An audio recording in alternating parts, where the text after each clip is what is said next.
नमस्कार। उनकी कलम मेरी आवाज़ में आप सभी का स्वागत है।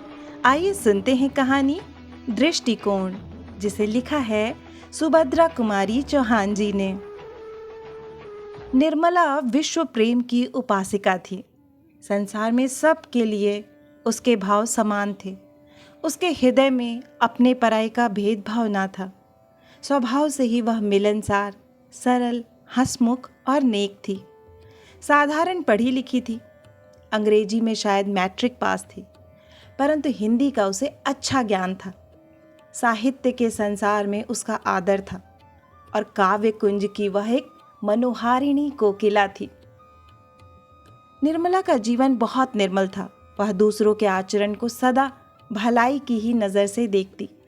यदि कोई उसके साथ बुराई भी करने आता तो निर्मला यही सोचती, कदाचित उद्देश्य बुरा ना हो, भूल से ही उसने ऐसा किया हो। पतितों के लिए भी उसका हृदय उदार और क्षमा का भंडार था। यदि वह कभी किसी को कोई अनुचित काम करते देखती तो भी वह उसका अपमान या तिरस्कार कभी ना करती। प्रत्युत मधुरतर व्यवहारों से ही या उन्हें समझाने और उनकी भूल को उन्हें समझ देने का प्रयत्न करती। कठोर वचन कह के किसी का जी दुखाना निर्मला ने सीखा ही ना था, किंतु इसके साथ ही साथ जितना वह नम्र, सुशील और दयालु थी, उतनी ही वह आत्माभिमानी भी थी, दृढ़ निश्चयी और न्यायप्रिय भी थी। नौकर चाकरों के प्रति भी निर्मला का व्यवहार बहुत दयापूर्ण होता। एक बार की बात है, उसके घर की एक कहारिन ने तेल चुराकर एक पत्थर की आड़ में रख दिया था। उसकी नीयत यह थी कि घर जाते समय वह बाहर के बाहर ही चुपचाप लेती चली जाएगी। किसी कार्यवश रमाकांत, जो उसी समय वहां पहुंच गए, तेल पर उनकी दृष्टि पड़ी। पत्नी को पुकार कर पूछा, निर्मला, यहाँ तेल किसने रखा है? निर्मला ने पास ही खड़ी हुई कहारिन की ओर देखा। उसके चेहरे की रंगत स्पष्ट बतला रही थी कि यह काम उसी का है, किंतु निर्मला ने पति को जवाब दिया, मैंने ही रख दिया होगा, उठाने की याद ना रही होगी। पति के जाने के बाद निर्मला ने कटोरे में जितना तेल था उतना ही और डालकर कहारिन को दे दिया और बोली, जब जिस चीज़ की ज़रूरत पड़े मांग लिया करो, मैंने कभी देने से इनकार तो नहीं किया। जो प्रभाव कदाचित डांट फटकार से भी ना पड़ता, वह निर्मला के इस मधुर और दयापूर्ण बर्ताव से पड़ा। बाबू रमाकांत जी का स्वभाव इसके बिल्कुल विपरीत था। थे तो वे डबल MA, एक कॉलेज के प्रोफेसर, साहित्य सेवी और देशभक्त, उज्जवल चरित्र के नेक और उदार सज्जन, पर फिर भी पति पत्नी के स्वभाव में बहुत विभिन्नता थी। कोई चाहे सच्चे हृदय से भी उनकी भलाई करने आता तो भी उनमें उन्हें कुछ न कुछ बुराई जरूर देख पड़ती। वे सोचते, इसकी तह में अवश्य ही कुछ न कुछ भेद है, कुछ न कुछ स्वार्थ होगा, तभी तो यह भलमनसाहत दिखाने आया है, नहीं तो मेरे पास आकर इसे ऐसी बात करने की आवश्यकता ही क्या पड़ी थी। पतितों को वे बड़ी घृणा की नज़र से देखते, उनकी हंसी उड़ाते। गिरने वाले को एक धक्का देकर वे गिरा भले ही दें, किंतु वह पकड़कर उसे ऊपर उठा के अपना हाथ अपवित्र नहीं कर सकते थे। वे पतितों की छाया से भी दूर दूर रहते थे। अपने निकट संबंधियों की भलाई करने में यदि किसी दूसरे की कुछ हानि भी हो जाए तो इसमें उन्हें अफसोस ना होता था। वे सज्जन होते हुए भी सज्जनता के कायल न थे। कोई उनके साथ बुराई करता तो उसके साथ उससे दूनी बुराई करने में उन्हें संकोच न होता था। पति पत्नी दोनों को अलग खड़ा करके यदि ढूंढा जाता तो अवगुण के नाम से उनमें तिल के बराबर भी धब्बा ना मिलता। वाह्य जगत में उनकी तरह सफल जोड़ा, उनके सदृश सुखी जीवन कदाचित बहुत कम देख पड़ता। दूसरों को उनके सौभाग्य पर ईर्ष्या होती थी। उनमें आपस में कभी किसी प्रकार का झगड़ा या अप्रिय व्यवहार ना होता। फिर भी दोनों में पद पद पर मतभेद होने के कारण उनका जीवन सुखी न रहने पाता। शाम सुबह निर्मला दोनों समय घर के कामकाज के बाद मील 2 मील तक घूमने के लिए चली जाती थी। इससे शुद्ध वायु के साथ साथ कुछ समय का एकांत उसे कोई नई बात सोचने या लिखने के लिए सहायक होता। किंतु निर्मला की सास को बहू की यह हवाखोरी ना रुचती थी। उन्हें संदेह होता कि यह घूमने के बहाने ना जाने कहाँ कहाँ जाती होगी, ना जाने किससे किससे मिलकर क्या क्या बातें करती होगी। प्रायः वह देखा करती कि निर्मला किधर से जाती है और कहाँ से लौटती है। एक बार उन्होंने पूछा भी कि तुम गई तो इधर से थी, उस ओर से कैसे लौटी? निर्मला इसका क्या जवाब देती, हंसकर रह जाती। किंतु निर्मला की सास बहू की इस चुप्पी का दूसरा ही अर्थ लगाती। उन्हें निर्मला का आचरण पसंद न था। उसके चरित्र पर उन्हें पद पद पर संदेह होता। किंतु इन मामलों में जब वे स्वयं रमाकांत को ही उदासीन पाती तो उन्हें भी मन मसोस कर रह जाना पड़ता था, क्योंकि रमाकांत के सामने भी निर्मला घूमने निकल जाती और घंटों बाद लौटती। अन्य पुरुषों से उनके सामने भी स्वच्छंदता पूर्वक बातचीत करती, परंतु रमाकांत इस पर उसे जरा भी न दबाते। किंतु कभी कभी जब उनसे सहन न होता तो वे रमाकांत से कुछ न कुछ कह बैठती। तो भी वे यही कहकर कि इसमें क्या बुराई है टाल देते। उनकी समझ में रमाकांत इस प्रकार माँ की बात ना मानने के लिए ही पत्नी को शय देते हैं। इसलिए वे प्रत्यक्ष रूप से तो निर्मला को अधिक कुछ ना कह सकती थीं, किंतु अप्रत्यक्ष रूप से कुत्ते बिल्ली के बहाने ही सही अपने दिल का गुबार निकाला करती। निर्मला सब सुनती और समझती, किंतु वह सुनकर भी ना सुनती और जानकर भी अनजान बनी रहती। वह अपना काम नियम पूर्वक करती रहती। इन बातों का उसके ऊपर कुछ भी प्रभाव न पड़ता। कभी कभी उसे कष्ट भी होता, किंतु वह उसे प्रकट ना होने देती। वह सदा प्रसन्न रहती, यहाँ तक कि उसके चेहरे पर शिकन तक ना आती। वह स्वयं किसी की बुराई ना करना चाहती थी, उसके विरुद्ध चाहे कोई कुछ भी करता रहे। एक दिन कॉलेज से लौटते ही रमाकांत ने कहा, आज एक बड़ा विचित्र किस्सा हो गया निर्मला। क्या हुआ? निर्मला ने उत्सुकता से पूछा। घृणा का भाव प्रकट करते हुए रमाकांत बोले, हुआ क्या? यही कि तुम्हारे बिट्टन को ना जाने किससे गर्भ रह गया है और अब 4-5 महीने का है। बात खुलते ही आज वह घर से निकाल दी गई है।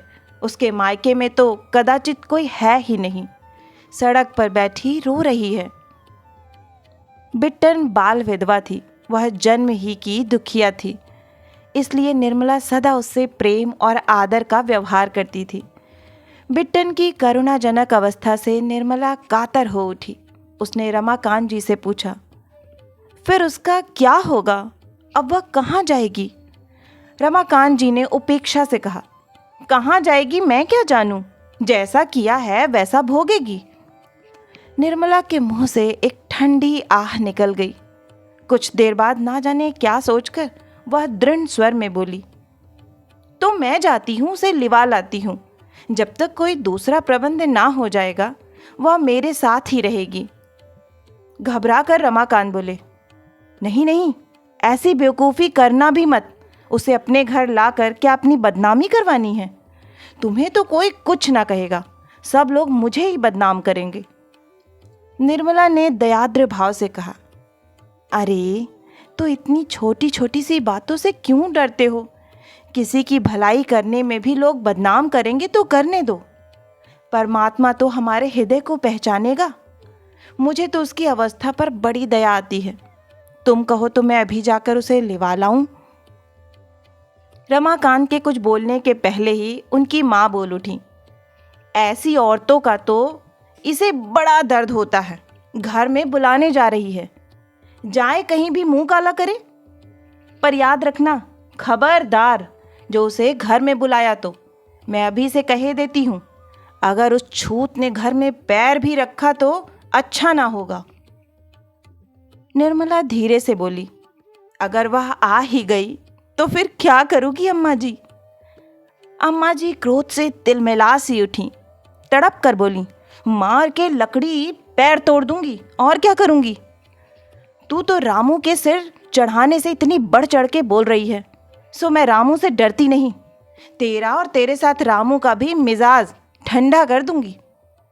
ऐसी बेइज्जत औरत की परछाई में भी रहना पाप है, उसे घर में बुलाने जा रही है।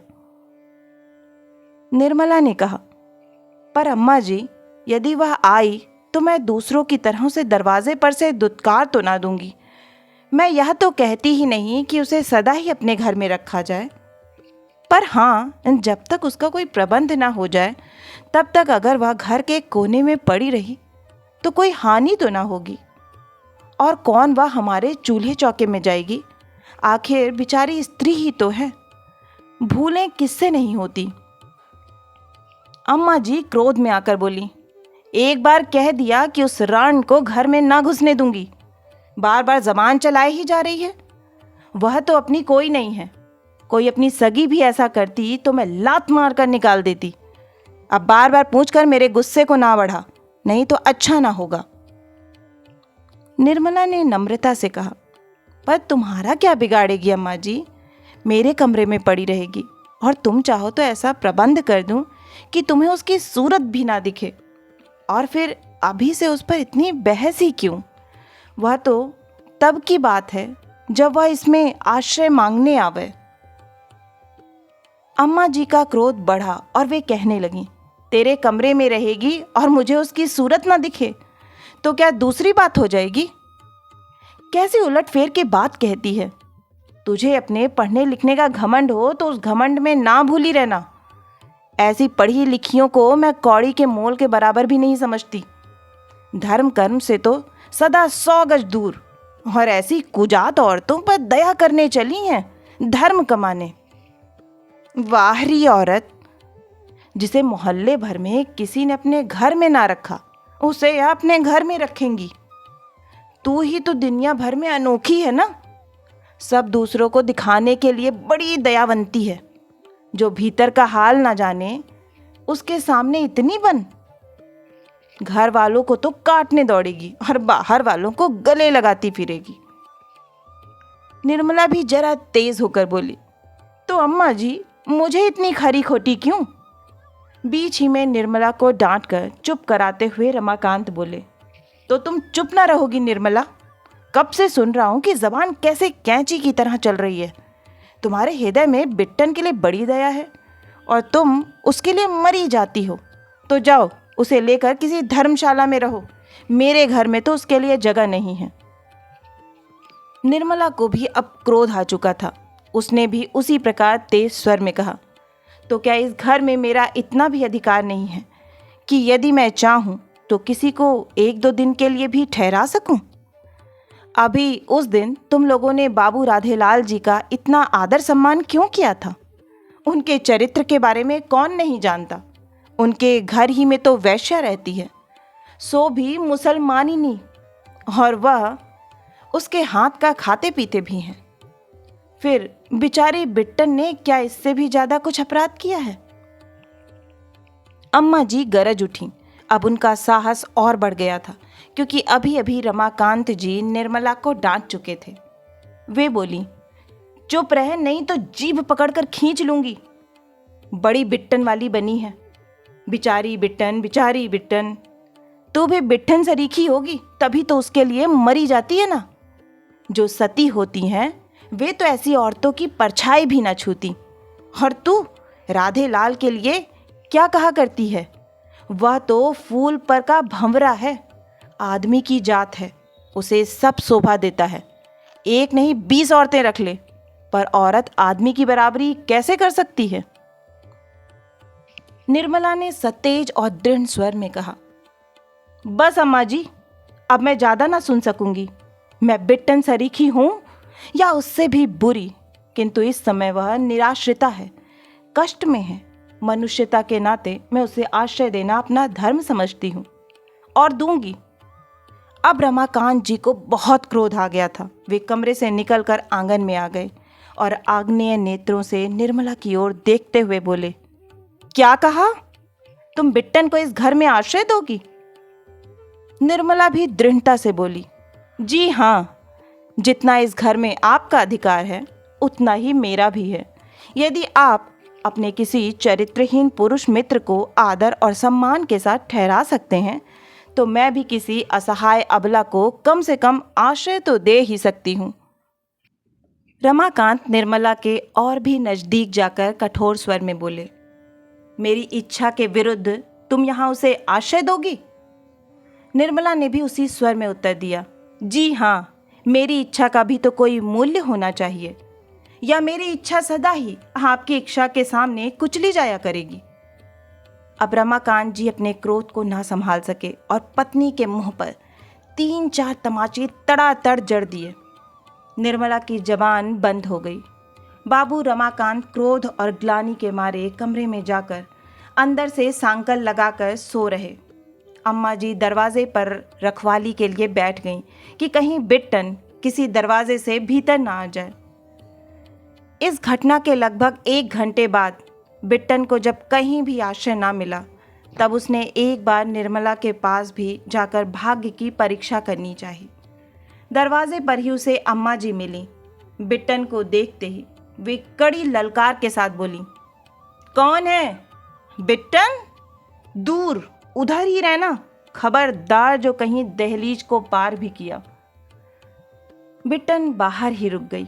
निर्मला पास पहुंचकर शांत और कोमल स्वर में यह कहती हुई कि बिट्टन, बाहर ही बैठो बहन, मैं वहीं तुम्हारे पास आती हूँ। दहली से बाहर निकल गई। बिट्टन और निर्मला दोनों बड़ी देर तक लिपट कर रोती रहीं। निर्मला ने कहा, तुम्हारी ही तरह मैं भी बिना घर की हूँ बहन। यदि इस घर पर मेरा कुछ भी अधिकार होता तो मैं तुम्हें इस कष्ट के समय कहीं भी न जाने देती। क्या करूं? विवश हूं, किंतु तुम मेरा यह पत्र लेकर मेरे भाई ललित मोहन के पास जाओ। वे तुम्हारा सब प्रबंध कर देंगे। उनका स्थान तो तुम जानती ही हो, पर रात के समय पैदल जाना ठीक नहीं। यह रुपया लो, तांगा कर लेना। ईश्वर पर विश्वास रखना बहन, जिसका कोई नहीं होता उसका परमात्मा होता है। निर्मला ने 10 रुपए बिट्टन को दिए। वह पत्र लेकर चली गई। निर्मला घर में आई, एक चटाई डालकर बाहर बरामदे में ही पड़ रही। सवेरे उसकी आंख उस समय खुली जब रमाकांत उठ चुके थे और उनकी मां नहाकर पूजा करने की तैयारी कर रही थी। निर्मला नित्य की ही तरह उठकर घर का सब काम करने लगी, जैसे शाम की घटना की उसे कुछ याद ही ना हो। यदि वह मार खाने के बाद कुछ अधिक बकझक करती या रोती चिल्लाती तो कदाचित अपनी इस हरकत पर रमाकांत जी को इतना पश्चाताप न होता जितना अब हो रहा था। उन्हें बार बार ऐसा लगता कि जैसे निर्मला ठीक थी और वे भूल पर थे। उनसे ऐसी भूल और कभी न हुई थी। कल ना जाने क्यों और कैसे निर्मला पर हाथ चला बैठे थे। उनका व्यवहार उन्हीं को 100-100 भिक्षुओं के दंशन की तरह पीड़ा पहुंचा रहा था। वे अवसर ढूंढ रहे थे कि कहीं निर्मला उन्हें एकांत में मिल जाए तो वे पश्चाताप के आंसुओं से उसके पैर धो दें और उससे क्षमा मांग लें। किंतु निर्मला भी सतर्क थी। वह ऐसा मौका ही ना आने देती थी। वह बहुत बच बच कर घर का काम कर रही थी।